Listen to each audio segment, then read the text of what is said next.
आज आप सुनिए माघ मास की प्रथम बुधवार गणेश जी की व्रत कथा। एक गांव में माँ बेटी रहती थी। एक दिन वह अपनी माँ से कहने लगी कि गांव के सब लोग गणेश मेला देखने जा रहे हैं, मैं भी मेला देखने जाऊंगी। माँ ने कहा कि वहाँ बहुत भीड़ होगी, कहीं गिर जाओगी तो चोट लगेगी। लड़की ने माँ की बात न सुनी और मेला देखने चल पड़ी। माँ ने जाने से पहले बेटी को 2 लड्डू दिए और 1 घंटी में पानी दिया। माँ ने कहा कि 1 लड्डू तो गणेश जी को खिला देना और थोड़ा पानी पिला देना, दूसरा लड्डू तुम खा लेना और बचा पानी भी पी लेना। लड़की मेले में चली गई। मेला खत्म होने पर सभी गांव वाले वापस आ गए, लेकिन लड़की नहीं आई। लड़की मेले में गणेश जी के पास बैठ गई और कहने लगी कि 1 लड्डू और पानी गणेश जी तुम्हारे लिए और 1 लड्डू और बाकी बचा पानी मेरे लिए। इस तरह कहते कहते सारी रात बीत गई। गणेश जी ये देखकर सोचने लगे कि अगर मैंने 1 लड्डू और पानी नहीं पिया तो यह अपने घर नहीं जाएगी। यह सोचकर गणेश जी एक लड़के के भेष में आए और उससे 1 लड्डू लेकर खा लिया और साथ ही थोड़ा पानी भी पी लिया।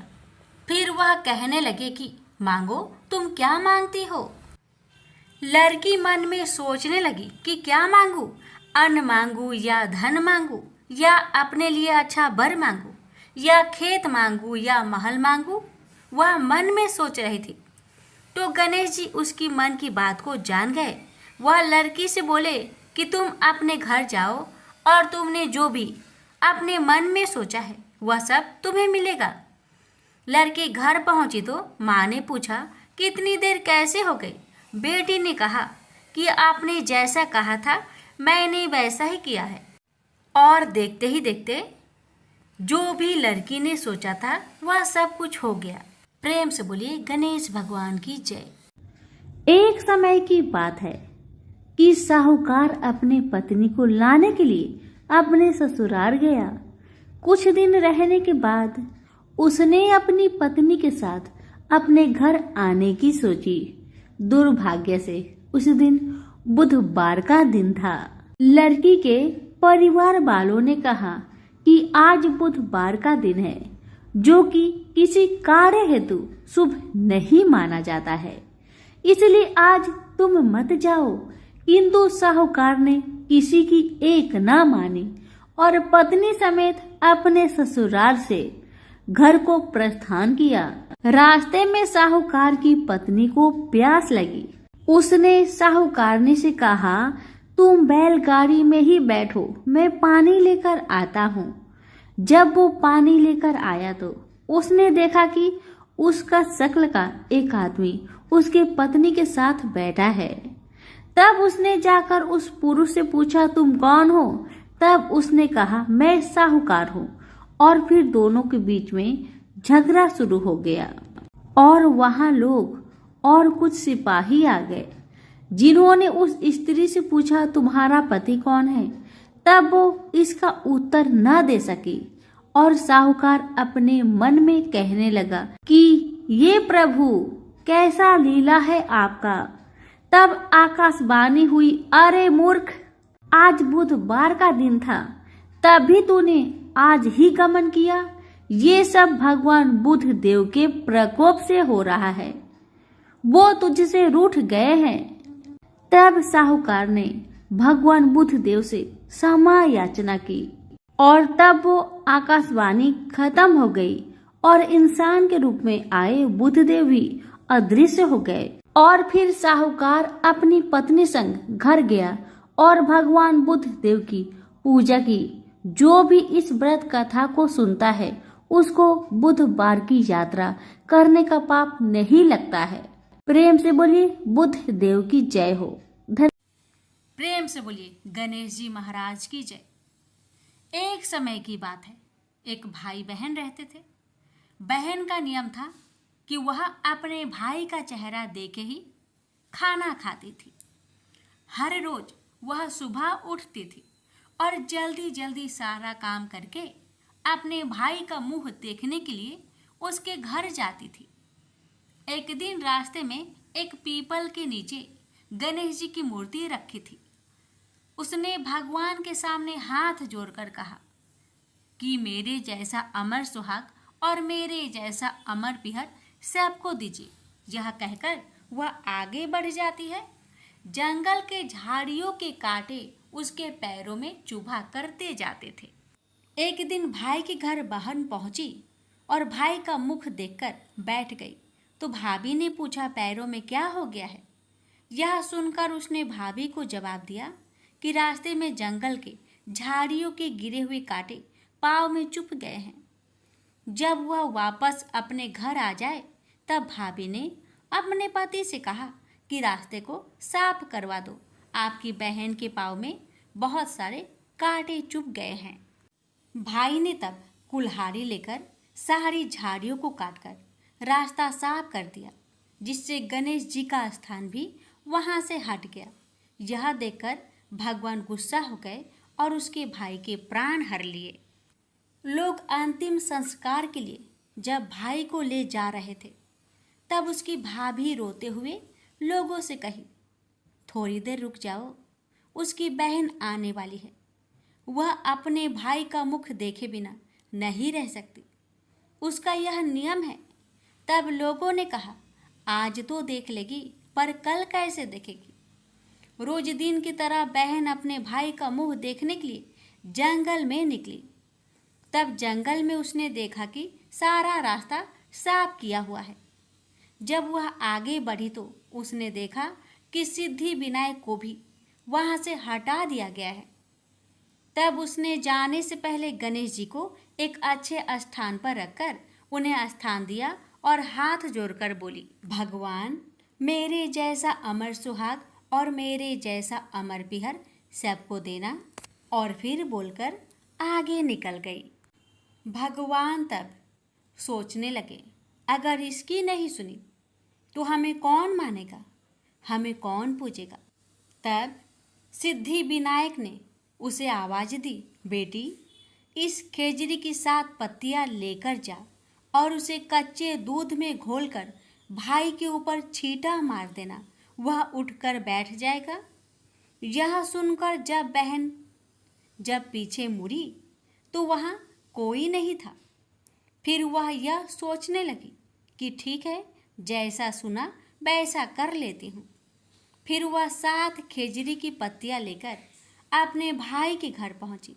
उसने देखा वहाँ कई लोग बैठे हुए हैं, भाभी बैठी रो रही है और भाई की लाश रखी है।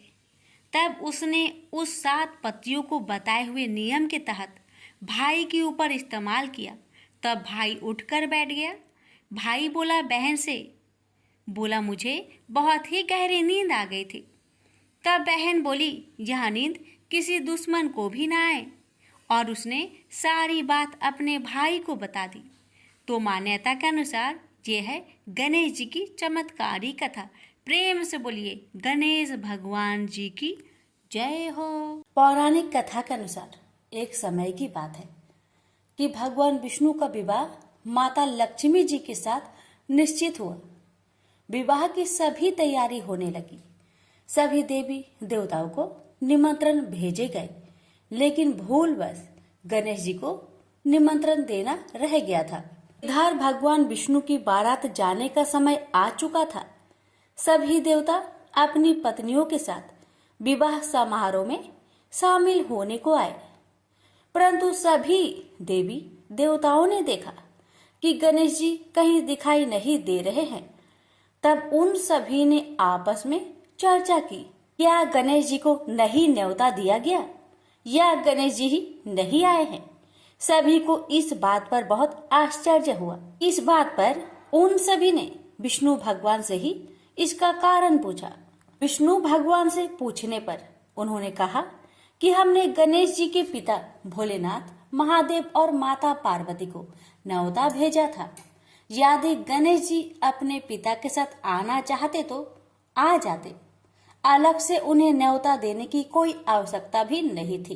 दूसरी बात यह है उनको खाने में 1.25 मन मूंग, 1.25 मन चावल, 1.25 मन घी और 1.25 मन लड्डू का भोजन चाहिए। यदि गणेश जी नहीं आएंगे तो कोई बात नहीं, दूसरे के घर जाकर इतना सारा खाना पीना अच्छा भी नहीं लगता। इतना वार्ता कर ही रहे थे कि किसी एक ने सुझाव दिया, यदि गणेश जी आते तो उनको द्वारपाल बनाकर बैठा सकते थे कि आप घर की याद रखना। आप तो चूहे पर बैठकर धीरे धीरे चलोगे तो बारात में बहुत पीछे रह जाओगे। यह सुझाव सबको पसंद आ गया तो फिर विष्णु भगवान ने भी अपनी सहमति दे दी। तब गणेश जी को निमंत्रण देकर आमंत्रित किया और उनको समझा बुझाकर घर की रखवाली करने को बैठा दिया गया। बारात चल दी। तब नारद जी ने देखा कि गणेश जी तो दरवाजे पर ही बैठे हुए हैं, तो वे गणेश जी के पास गए और रुकने का कारण पूछा। गणेश जी कहने लगे कि विष्णु भगवान ने मेरा बहुत अपमान किया है। नारद जी ने कहा कि आप अपनी मूषक सेना आगे भेज दो तो वह रास्ता खोद देगी, जिससे उनके वाहन धरती में धंस जाएंगे। तब आपको सम्मान पूर्वक बुलाना पड़ेगा। अब तो गणेश जी ने अपनी मूषक सेना को आदेश दिया, जाओ, और सेना ने जमीन पोली कर दी। जब बारात वहां से निकली तो रथों के पहिए धरती में धंसने लगी। लाख कोशिश की परंतु पहिए नहीं निकले। सभी ने अपने अपने उपाय किए परंतु पहिए तो नहीं निकले, बल्कि जगह जगह से टूटने लगे। किसी को समझ में नहीं आ रहा था कि अब क्या किया जाए। तब तो नारद जी ने आकर कहा, आप लोगों ने गणेश जी का अपमान किया, जिस कारण यह विघ्न आ रहे हैं। यदि उन्हें मनाकर लाया जाए तो आपका कार्य सिद्ध हो सकता है और यह संकट टल सकता है। शंकर भगवान ने अपने दूत नंदी को भेजा और वे गणेश जी को लेकर आए। गणेश जी का आदर सम्मान के साथ पूजन किया गया। फिर रथ के पहिए निकलने लगे और यह संकट टल गया। अब रथ के पहिए निकल तो गए परंतु वे टूट फूट गए थे, तो उन्हें सुधारे कौन। पास के खेत में एक खाती काम कर रहा था। उसे बुलाया गया। खाती अपना कार्य करने से पहले श्री गणेशाय नमः कहकर गणेश जी की वंदना मन ही मन करने लगा। देखते ही देखते खाती ने सभी पहियों को ठीक कर दिया। तब खाती कहने लगा कि हे देवताओं, आपने सर्वप्रथम गणेश जी को नहीं मनाया होगा और न ही उनकी पूजन की होगी, इसलिए तो आपके साथ यह संकट आया है।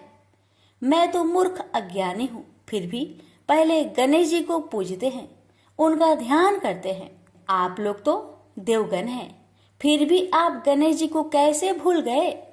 अब आप लोग भगवान श्री गणेश जी की जय बोलकर जाए तो आपके सब काम बन जाएंगे और कोई संकट भी नहीं आएगा। ऐसा कहते हुए बारात वहां से चल दी और विष्णु भगवान का लक्ष्मी जी के साथ विवाह संपन्न करा के सभी सकुशल घर लौट आए। हे गणेश जी महाराज, आपने विष्णु को जैसा कार्य सरियो ऐसा कार्य सबको सिद्ध करिजो। बोलिए गजानन भगवान की जय। बहुत समय पहले की बात है। किसी गांव के बाहर एक बरगद का पेड़ था, जिसके पास ही गणेश जी का एक छोटा सा मंदिर था। गांव में और मंदिर नहीं थे, इसलिए सब लोग इसी मंदिर में आकर पूजा किया करते थे। गांव में एक भिखारी भी रहता था। भीख मांगना ही उसका काम था। गांव छोटा सा था।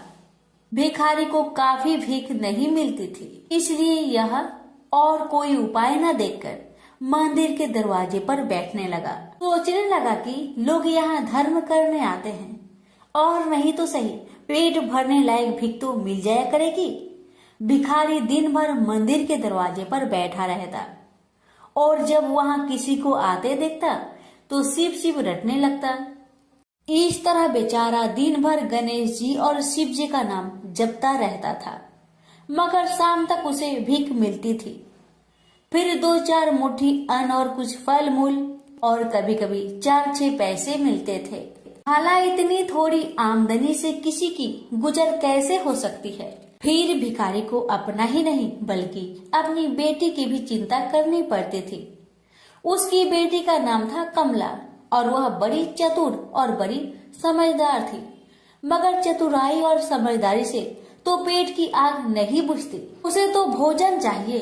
इसलिए कमला कभी कभी अपने बाप को भोजन पाने के लिए तंग करने लगती थी।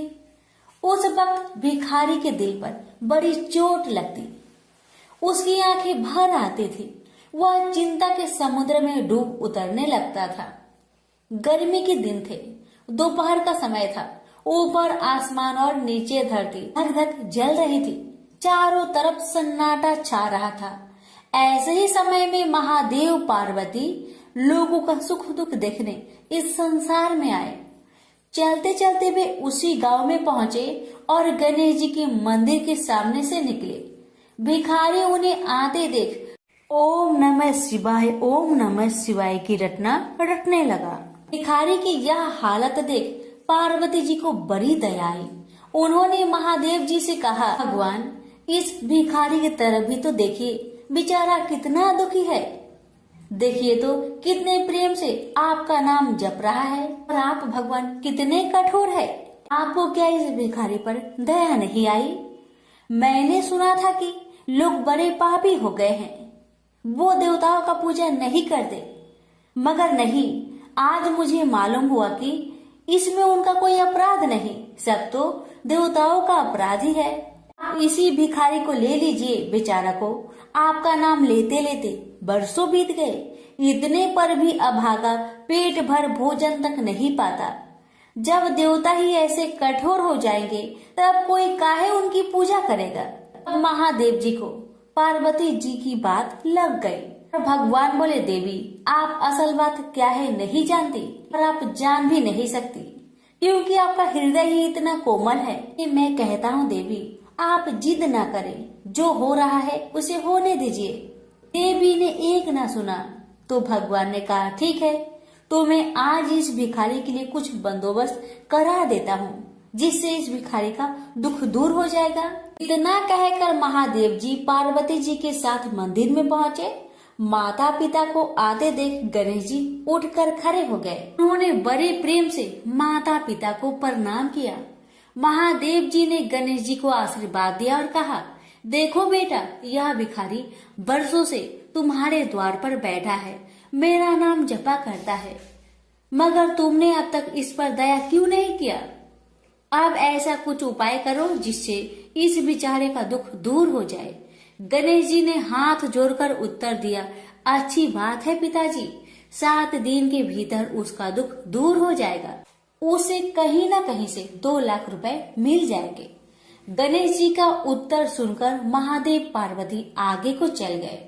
इसी समय एक बनिया मंदिर में पूजा करने आया था। वह आड़ में छिपा छिपा महादेव जी और गणेश जी की बातें सुन रहा था। उसने सोचा, ये तो बहुत अच्छा मौका है, यदि थोड़ी चतुराई से काम लूं तो सहज ही 2 लाख का मालिक मैं हो सकता हूँ। बस वह बड़ी खुशी से भिखारी के सामने पहुंचा और उसे प्रणाम कर एक तरफ बैठ गया। भिखारी को आज तक किसी ने प्रणाम नहीं किया था, न कोई उसके पास आकर बैठा ही था। बनिए की इस काम से भिखारी ने समझा कि यह बेशक कोई भला मानुष है। वह मन ही मन प्रसन्न हुआ और बनिए से बोला, बाबा आप बहुत दयालु जान पड़ते हैं, कहिए मेरे पास आने की कृपा क्यों कर हुई? आप नहीं जानते मैं गरीब भिखारी हूँ। बनिए को तो अपना मतलब गांठना था। मीठेपन से बोला, आप भिखारी है? कौन कहता है कि आप भिखारी है? मुझे अच्छी तरह मालूम है कि आप एक पहुंचे हुए महात्मा हैं और आपके दर्शन से लोगों के पाप दूर हो जाते हैं। मैं भी आपके दर्शन करने चला आया हूँ। मुझे आपसे कुछ पूछना है, यदि आज्ञा दो तो पूछो। भिखारी खुशी से बोला, पूछिए। बनिया बोला, भला दिन भर आपको कितनी भीख मिल जाती है? भिखारी बोला, भाई मिलने की क्यों पूछते हो, यहाँ तो पेट की भी लाले पड़े रहते हैं। रोजाना 2-4 मुट्ठी अन्न मिल जाता है, कभी 2-4 पैसे भी मिल जाते हैं, किसी तरह दिन काट लेता हूँ। बनिया कहने लगा, राम राम, आप जैसे महात्मा और यह कष्ट, इस गांव के आदमी भी क्या आदमी हैं? आपकी थोड़ी सी सहायता नहीं कर सकते? आप कैसे यह कष्ट सह लेते हैं? मुझे तो आप पर बड़ी दया आती है। मेरे जी में आता है कि मैं आपकी कुछ सेवा करूं, पर कहने में डर मालूम होता है। भिखारी बोला, आप मेरी सहायता कर सकते हैं? अब बनिया हंसते हुए बोला, मेरी इतनी हैसियत कहाँ है जो आपकी कुछ सेवा कर सकूं? मगर एक बात है, आज से 7 दिन तक आपको जो कुछ भी मिले वह मुझे दे दीजिए। बदले में आपको मैं 100 रुपया दे दूंगा। 100 रुपये के नाम सुनते ही भिखारी मारे खुशी के उछल पड़ा। उसने सोचा, अगर 100 रुपये मिल जाए तो क्या कहना, यहाँ तो 7 दिन में 7 आने के सामान भी न मिले, तब तो 100 रुपये छोड़ देना सरासर बेवकूफी होगी, पूरा गधापन है। मगर इसी समय उसे लड़की की ख्याल आ गई। उसने सोचा, अगर मैं 100 रुपया लेकर घर पहुंचा और मेरी बिटिया रानी गुस्सा करने लगी तो पहले मैं उसकी सलाह ले लेता हूँ। बस यही विचार में आते ही उसने बनिए को जवाब दिया, आपने मुझ पर बड़ी कृपा की, मगर मैं अभी कुछ नहीं कह सकता, सोच विचार करके कल कहूँगा। जब बनिया चला गया तब भिखारी ने अपनी बिटिया को बुलाया और उससे सब हाल कह सुनाया। चतुर बिटिया कमला ने फौरन समझ गई कि इसमें जरूर कोई बनिए की शैतानी है। उसने पिता से कहा, बनिया बिना फायदे के क्यों 100 रुपये देने चला? खैर कोई बात नहीं पिताजी, मैं कल उस बनिए से बातें तय कर लूंगी, मगर आप बीच में कुछ ना बोलना। उधर बनिए का बुरा हाल था। रात भर उसके पेट में चूहे उछलते रहे। बड़ी मुश्किल से सवेरा हुआ, बनिए की जान में जान आई। वह हाथ मुंह धोते ही भिखारी के पास आ पहुंचा और छुटते ही बोला, क्या विचार किया आपने? कमला भी बनिए से निपटने को तैयार बैठी थी। बनिए की बात सुनते ही उसने जवाब दिया, सेठ जी, हम लोगों ने विचार किया, भला 100 रुपये में क्या होता है, इतना सस्ता सौदा होना मुश्किल है, माफ कीजिए। कमला का उत्तर सुनते ही बनिए पर मानो बिजली गिर पड़ी। और लाख रुपए के लालच छोड़ना भी कठिन था। वह 200 रुपए देने को राजी हो गया। अब तो कमला का संदेह और भी पक्की हो गया। वह समझ गई कि बनिया जरूर किसी भारी लाभ के लिए ही इतने रुपए देना चाहता है। उसने जवाब दिया, सेठ जी, इतना सस्ता सौदा और कहीं होता होगा? 100 दो, 100 या 1000 दो, 1000 में तो होता ही क्या है? जो चीज आप कौड़ियों में मोल खरीदना चाहते हैं वह लाख रुपए में भी सस्ती है। यह सुनकर बनिया बहुत घबराया, परंतु उसने अपनी कोशिश जारी रखी। मारे लोभ के वह अंधा हो रहा था। उसको लोभ का भूत सवार हो गया था। उसने 100 दो, 100 से बढ़कर अंत में 50,000 लगा दिए। अब कमला ने सोचा, इतने रुपए थोड़े नहीं होते। अब बिटिया कमला ने सोचा, इतने बड़े रकम को छोड़ना ठीक नहीं है। उसने बनिए से कहा, खैर आप नहीं मानते तो मैं ही आपकी बात मान लेती हूँ, मगर शर्त यह है कि रुपए अभी मिलने चाहिए। ये शर्तें मंजूर करने में बनिए को क्या उजर थी। वह खुशी खुशी घर लौटा। उसने सोचा 50,000 रुपए देकर 1 लाख लेना कुछ बुरा नहीं है। 2 लाख न सही 1.5 लाख मालिक तो बन ही जाऊंगा। आहा, मेरी तकदीर भी कितनी चोखी है। 7 ही दिन में 50,000 का लाभ हो गया। उसने घर आते ही भिखारी के पास 50,000 रुपए भेज दिए। अब बनिया हर रोज भिखारी के पास आता और उसकी दिन भर की भीख घर ले आता। इस तरह 6 दिन बीत गए। अब तो बनिए को बड़ी फिक्र हुई। 7वें दिन वह फिर गणेश जी के मंदिर में पहुंचा। उसने देखा कि आज फिर महादेव पार्वती मंदिर में पधारे हैं। बस वह दीवार से कान सटा उनकी बातें सुनने लगा, मगर यह क्या, उसका कान दीवार में चिपक गया। उसने कान छुड़ाने की बहुत कोशिश की, पर कान टस मस न हुआ। तब वह दाहिने हाथ की सहायता से कान छुड़ाने लगा। इतने में हाथ भी दीवार में चिपक गया। इधर महादेव जी ने गणेश जी से पूछा, बेटा इस भिखारी के लिए कुछ इंतजाम हुआ है? गणेश जी बोले, जी हाँ, उसे 50,000 रुपए तो दिलवा दिए हैं, बाकी के लिए बनिए को दीवार से चिपका कर रखा है। यह बनिया बड़ा लोभी कंजूस है। इसने गरीबों से एक एक के 4-4 वसूल कर अपना घर बनाया है। रुपए वसूल करने में इसने गरीबी पर दया नहीं की। उनके बच्चे भूखे मरते रहे, पर इसने चौगुने रुपए वसूल करके भी संतोष नहीं किया। इस तरह इसने 1 लाख रुपए से अपनी तिजोरी भर ली है। गरीबों के माल से यह सुख नहीं उठा सकता। अब जब तक यह भिखारी को बाकी 50,000 रुपए न देगा, तब तक दीवार से चिपका रहेगा। गणेश जी की बातें सुनकर बनिए ने अपना माथा को पीट लिया। इसकी आंखें में आंसू बरसने लगे। जब उसने घर से 50,000 रुपए मंगवाया और भिखारी को दे दिए, तब कहीं दीवार से उसका पीछा छूटा। से बोलिए गणेश भगवान की जय, उमापति शंकर भगवान की जय। बात उस समय की है जब परशुराम ने अपनी प्रतिज्ञा के अनुसार पृथ्वी को क्षत्रियों से रहित कर दिया था। तब वे अपने गुरु भूतनाथ के चरणों में प्रणाम करने और गुरु पत्नी अम्बा तथा उनके नारायण तुल्य दोनों गुरु पुत्र कार्तिकेय और गणनायक को देखने की लालसा से कैलाश पहुँचे। वहाँ उन्होंने अत्यंत अद्भुत कैलाशपुरी का दर्शन किया। अपने गुरु की उस दिव्य पुरी के दर्शन कर उनका नंदन आनंद विभोर हो गए। फिर उन्होंने शिव का 15 योजन ऊंचा और 4 योजन विस्तृत अत्यंत सुंदर आश्रम देखा। परशुराम वहां सबसे मिले और उन्होंने सबसे बात की। इसके बाद वे नंदीकेश्वर से आज्ञा प्राप्त कर प्रसन्नता पूर्वक आश्रम के भीतर प्रविष्ट हुए। कुछ ही आगे जाने पर महातपस्वी परशुराम ने बहुमूल्य रत्नों से निर्मित सैकड़ों मंदिर देखे। उन्होंने वहां का भीतरी द्वार देखा, जो नाना प्रकार की चित्रकारी से चित्रित तथा हीरे मोतियों की गुथी हुई मालाओं से अत्यंत शोभ्यमान था। परशुराम ने द्वार के बाएं भाग में अपने गुरु पुत्र कार्तिकेय को देखा और दाहिने और पार्वती नंदन गणेश तथा शिव पार्वती का अवलोकन किया। वे वहां रत्नाभरण भूषित बहुमूल्य रत्नों से बने सिंहासनों पर आसीन थे। परशुराम सबसे मिलते और प्रेम पूर्वक बात करते हुए प्रसन्नचित चित्त से आगे बढ़े ही थे कि गणेश ने उन्हें देखकर कहा, शूलपाणी इस समय शयन कर रहे हैं।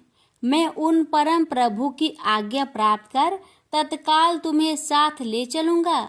बस इतनी देर रुक जाओ। परशुराम ने गणेश के सम्मुख खड़े खड़े उत्तर दिया, बंधुवर, मैं अपने गुरु शिव व माता पार्वती के दर्शन करना चाहता हूँ। मैं उनके चरणों में प्रणाम कर अभी लौट जाऊंगा।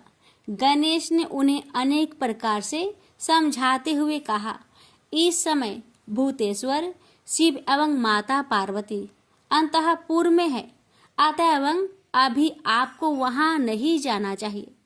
परम गुरुदेव शिव एवं माता पार्वती के चरण कमलों के दर्शन करने का मेरा सहज अधिकार है। परशुराम अपने आग्रह पर दृढ़ थे, किंतु गणेश उन्हें अत्यंत विनय पूर्वक समझाते रहे। मैं तो परम पिता शिव एवं माता पार्वती के दर्शनार्थ जाऊंगा ही। यह कहकर परशुराम आगे बढ़ना ही चाहते थे कि गणेश ने उन्हें रोक दिया। 21 बार पृथ्वी को क्षत्रियों से रहित करने वाले भृगु नंदन कुपित हो गए और उनका गणेश से विवाद ही नहीं हुआ, हाथापाई भी होने लगी। कुमार कार्तिकेय ने उन्हें समझाने का प्रयास किया, किंतु क्रोध परशुराम ने उन्हें धक्का दे दिया, जिससे वह गिर गए। शिव पुत्र गणेश ने उठकर परशुराम की ओर डंडा के लिए उनकी भर्त्सना की, तो क्रोध परशुराम ने अपना तीक्ष्ण परशु उठा लिया। तब गणेश ने अपनी सूंड बढ़ाकर उन्हें उसमें लपेट लिया और घुमाने लगे। गणेश की सूंड में लिपटे परशुराम सर्वथा असहाय और निरुपाय थे। गणेश के योग बल से परशुराम अस्तंभित रह गए।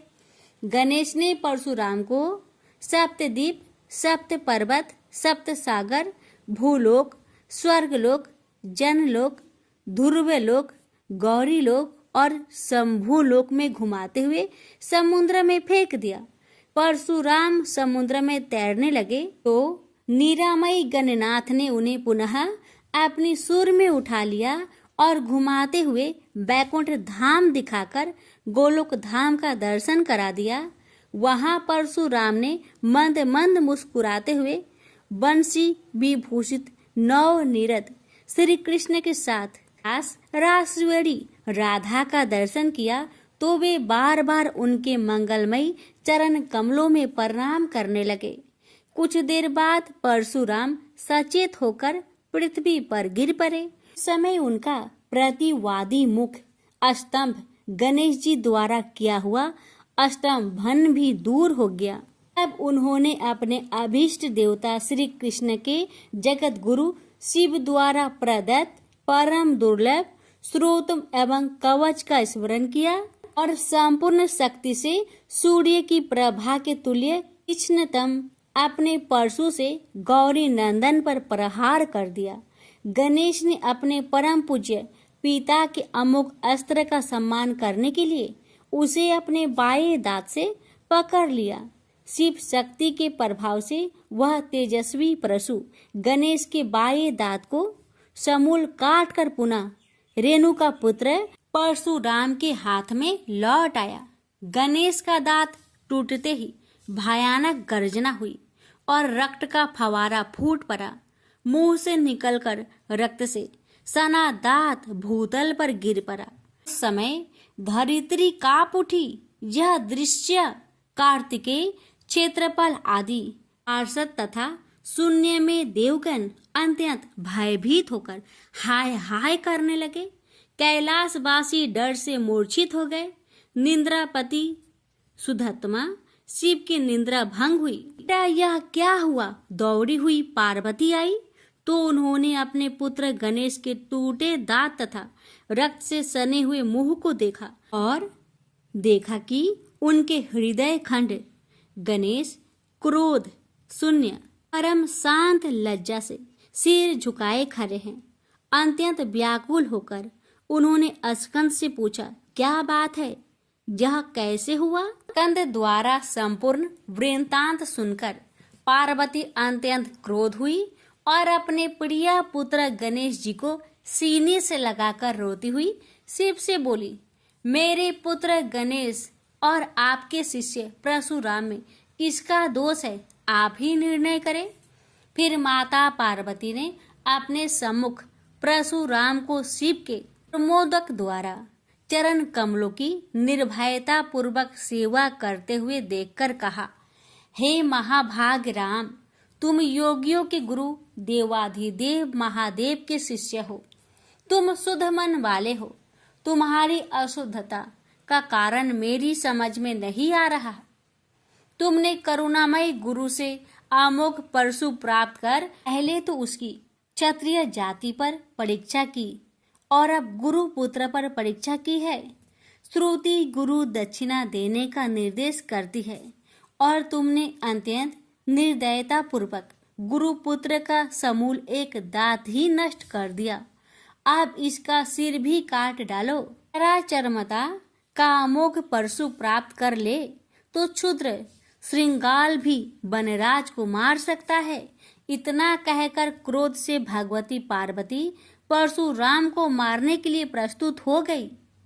भयवश परशुराम ने मन ही मन करुणा सागर गुरु को प्रणाम कर अपने इष्ट देव गोलोकनाथ श्री कृष्ण का स्मरण किया।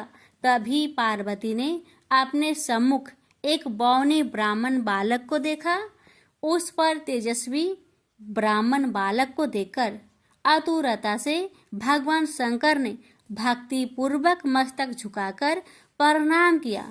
उसके बाद माता पार्वती ने भी उसे प्रणाम किया। परम तेजस्वी ब्राह्मण बालक ने शिव एवं पार्वती को शुभ आशीर्वाद प्रदान किया। यह दृश्य देखकर कैलाशवासी बालक बालिकाएं भयभीत एवं चकित हो गए। फिर भगवान शंकर ने उनका पूजन किया। वे वामन भगवान रत्न सिंहासन पर विराजमान थे। उनका उत्कृष्ट तेज सर्वत्र फैल रहा था।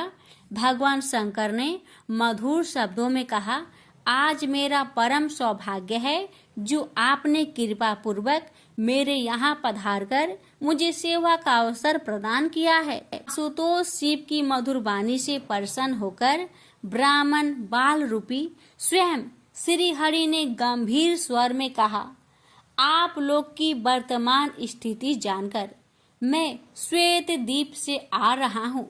मेरे भक्तों का कभी अमंगल नहीं होता।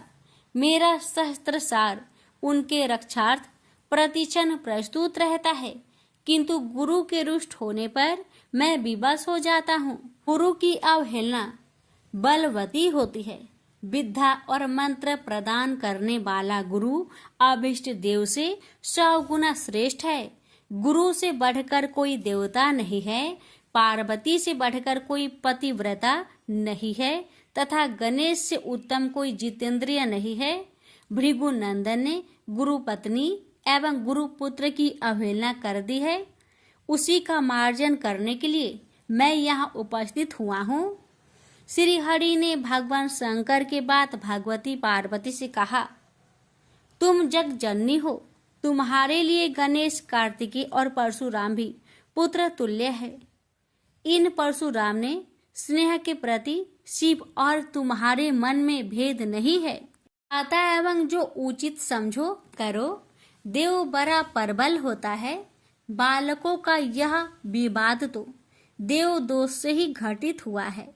तुम्हारे इस प्रिय पुत्र का एक दंत नाम वेदों में प्रसिद्ध है। फिर श्री हरि ने परशुराम से कहा, राम, तुमने क्रोधवश शिवा पुत्र गणेश का दांत तोड़कर अनुचित किया है। इस कारण तुम निश्चय ही अपराधी हो। ये सर्वशक्ति स्वरूपा पार्वती प्रकृति से परे और निर्गुण है। श्री कृष्ण भी इन्हीं की शक्ति से शक्तिशाली हुए हैं। ये समस्त देवताओं की जननी है। तुम इनकी स्तुति कर इन्हें संतुष्ट करो। इतना कहकर श्री हरि बैकुंठ के लिए प्रस्थान कर गए। परशुराम ने भी स्नान कर शुद्ध वस्त्र धारण कर लिए। वह हाथ जोड़कर गुरुदेव के चरणों में प्रणाम कर सिर झुकाए जगजननी गौरी का स्तवन करने लगे। भक्तवर परशुराम के संपूर्ण अंग पुलकित थे और उनके नेत्र से अश्रु प्रवाहित हो रहे थे।